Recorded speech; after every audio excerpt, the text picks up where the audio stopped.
Welcome to our new video. এটি একটি revision class, মানে আমি এতদিন ধরে যে ভিডিওগুলো আপলোড করেছি তাতে বাচ্চাদেরকে যে সমস্ত জিনিস শিখিয়েছি বা শেখানোর চেষ্টা করেছি সেগুলো বাচ্চারা কতটা শিখেছে সেগুলো কিছু প্র্যাকটিস শিটের মাধ্যমে আমরা একটা ছোট্ট রিভিশন করে নিচ্ছি। আপনারা এই প্র্যাকটিস শিটগুলো দিয়ে বাচ্চাদেরকে অবশ্যই বাড়িতে প্র্যাকটিস করাবেন, তাহলে বুঝে যাবেন যে আপনার বাচ্চা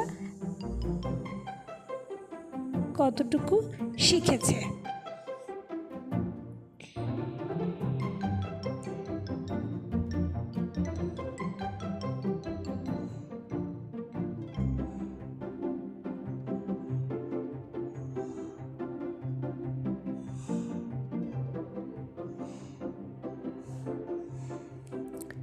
যদি ভিডিওটি ভালো লাগে তাহলে লাইক এবং সাবস্ক্রাইব করবেন এবং কমেন্ট সেকশনে জানাবেন যে আপনারা পরবর্তী ভিডিও কী টপিক নিয়ে দেখতে চান।